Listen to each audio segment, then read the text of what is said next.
Daryl. Welcome to the Wicked Authors. Thank you. So pleased to be here. Thanks for joining us on this new iteration of the Wickeds, where we're showing our faces a lot more and not just writing blogs. So, yeah, I think that's great. Yeah, it's fun. It's kind of like having our own talk show. So, so we wanted to talk about community today and how important community is as writers, where we spend so much time alone, and it's important to kind of have that touch point as we're working so hard on our books and remembering that there's a world out there. And that's what the Wicked Authors has been for so many years, right? We've been a community in ourselves. We've been part of a larger community. We've had the privilege of talking to so many people and just getting so many tentacles out into the writing community. And we wanted to just bring some people on to talk about writing community and your personal community, how that's influenced your work, what it's meant to you, all of those things. Well, I think I've mentioned to you before, I started in Sisters in Crime Guppies, and that's where I found my peeps, as they were, the writers that I am still friends with. We started a critique group. There were 5 of us. It dwindled down to 3. Thank you very much. That was a good thing. And then we blossomed up to about 6 or 7. And it's a wonderful group. It's still going on. We've been friends now for 15 years. Wow. We're all published. When we get snags, we can write and say, I've got a snag. When we want to, get titles for books, we, bandy those about. We'll talk about different characters and different storylines. And it's very supportive, because none of us are stealing things from anybody. We're just there to try to give each other a launching pad. Because sometimes you can just stare, you can stare at that piece of paper or that computer screen and say, oh my gosh, what happens next? Yeah. And sometimes just by typing an email to your friends, I'm trying to figure out what happens. Oh, now I know. Yeah. And then you can write and go, I don't have to ask you the question, but I wanted you to know you guys helped me solve the problem. So that's been very helpful. The other groups that I have a group here in Los Angeles. We're all sort of piecemeal at different levels of our writing right now because life intervenes. And one has taken a hiatus from writing, but still loves to be involved with writers. Another one is heading up the Sisters in Crime LA organization. Another is teaching at UCLA. And so we have different levels of where we're writing, but it's nice just to get in touch every once in a while and say, how we're doing, processing things. Do you need encouragement? Do you need a pat on the back? Do you need someone to hold your hand? And I think so that in-person group is very, very helpful. Don't need them as often as I need the plot hatchers, the ones online.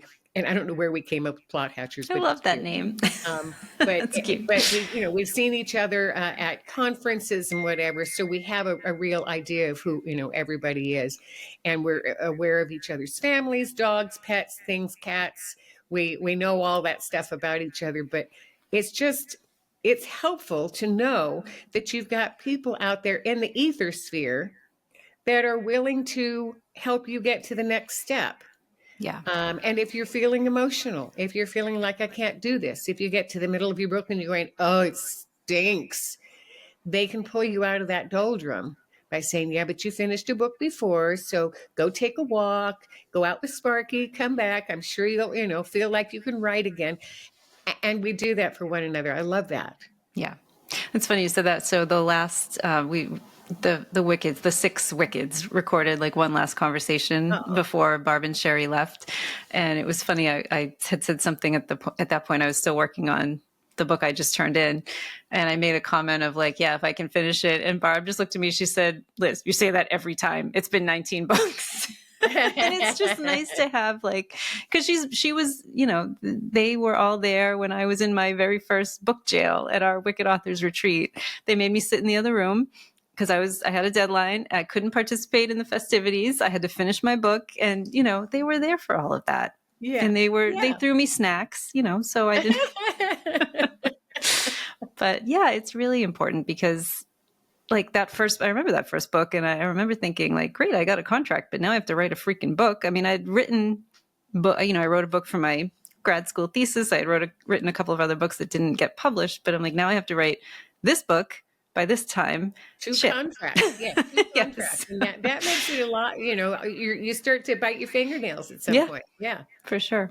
For sure. Can I do it? Can I do it again? And sometimes too, I mean, it doesn't matter if you've written 19 books or 50 books. Can I do it Right. again? Yeah. Because there is that doubt. Will this one be the one that crushes me? Is this the Yeah. one that I won't be able to finish because I hate it or I hate myself? Or, I'm still finding such flaws in my writing. And it's like, I find them, but that's good. But I just went through this last manuscript and took out 300 repetitions of that word that Yeah. you should not use too Yeah. often. Yeah. And it was in there everywhere, peppered everywhere. And as I went through and took out that word and changed it and cleaned it up, it strengthened the book, I think.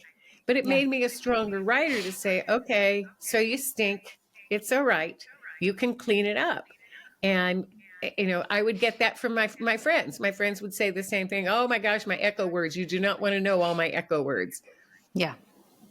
Yeah, it's important to have, and not even just the writing, but where I found also that it was so important to have that community was in the publishing journey, which you and I have talked a lot about.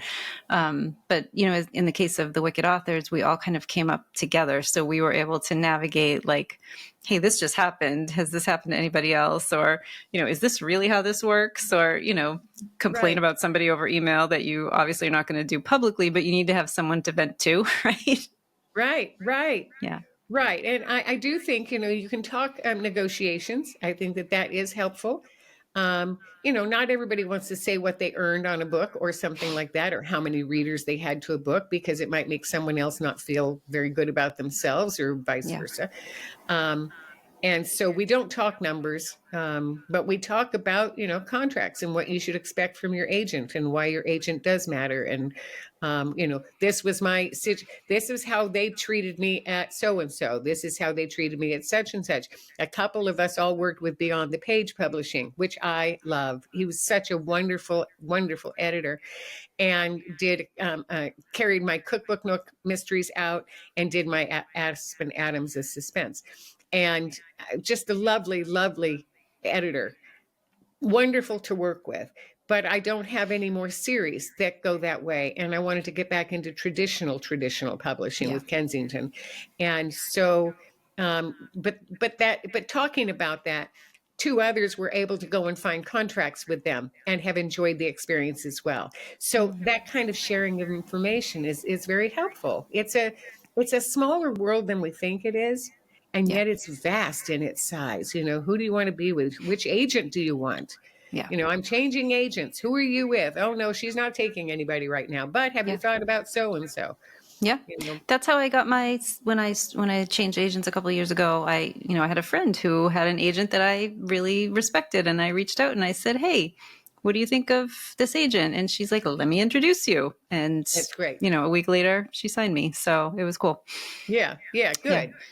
So there's the really close community where you can have these conversations. Yeah. But then I think there's also the broader community that we need to talk about. So the Sisters in Crime and the local chapters of Sisters in Crime and the MWAs and those bigger organizations that still give you a sense of community through conferences and through networking and, the ability to kind of branch out and meet people. I mean, Sisters in Crime was the reason I got my first contract. So those types of communities too, I think. I actually just mentioned to someone today who's a newer writer. She had a small press and then she self-published her next book. And she had moved into the mystery thriller genre. And I told her about Sisters in Crime. She had never heard of it. She's in San Diego, actually, so you might see her pop up. Oh, that's funny. But yeah, people don't necessarily know about these bigger organizations that can help them with their careers. Right. I try to mention them often online. Because Sisters in Crime Guppies was vital to me. I moved when we moved across country. We moved to Florida, and there was nothing there. And I was just starting writing, a second or third novel at that point. Just decided I would really, dive in. And I was taking classes online. But then when we moved up to Charlotte, which was a year later, I found a Sisters in Crime group. It was brand new. And so Terry and I were trying to, navigate it and whatever. It turned out all 7 of us that belonged to the group wrote completely different things. We did not belong in the same critique group to save our lives. We were not good critique partners. Yeah. And then I heard about Guppies Online. And it was like, oh, I don't have to go to a meeting. I can do this from my house. And I like that. Yeah. I like being able to go to, a group. And in the Guppies, what was nice, and it's called, for those that don't know, it's the Great Unpublished. It's for guppies swimming upstream. Anyway, we found critique groups in there, and you can find critique groups based on your genre. So you might write cozy mysteries, you might write PI mysteries, you might write paranormal mysteries, you might write suspense, you might write gruesome, whatever kind of mysteries. Cabin But you'll gore. find some or cat mysteries, but you'll find people that write that so you can share your work or share your ideas or share your journey Yeah. within those groups. And I think that is vital. MWA has been good. I'm no longer with them because their grouping just wasn't doing what I needed. Sisters in Crime seems to do all that I need within the community. That doesn't mean MWA isn't good. It just wasn't a good fit for me. So. Same. And I think, Sisters in Crime is really just an amazing organization. One of the Wickeds, Julie Henricus, is the executive director, and she's done amazing things to make it an even better organization than it was. So I feel very lucky to be part of it. Good. Yeah. So if you are a new writer or any writer who doesn't have a community, you should definitely check out Sisters in Crime if you write mysteries, but just start looking around. You can find groups in a lot of places. You can find writing partners. You can find writing groups. You can find networks that are people just coming up. Lots of ways to try to reach out and make some contacts that might end up staying with you for your whole career. So definitely find a community. It can make all the difference. Thanks for joining me, Daryl. I appreciate it. No, I had a great blast. Thank you.